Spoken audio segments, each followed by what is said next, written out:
Hey guys, welcome back to Cassandra's Cozy Kitchen. Did a little Dollar Tree haul. Okay, so we have the Andy Capp's cheddar fries, the windmill cookies. You can always tell when somebody be wanting something, they already open it. Brim's onion ring flavored rings. I did not know they had this. Sour Patch Swedish fish. Didn't know they had that. York peppermint patty. It's been open. Look at the pumpkin Reese's. The miniature cups. Sour Patch, the watermelon flavor.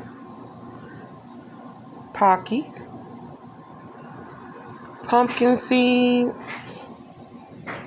The cheddar puffs. Kit Kat. And the Reese's White and Reese's Pieces. Alright, see you later. Bye.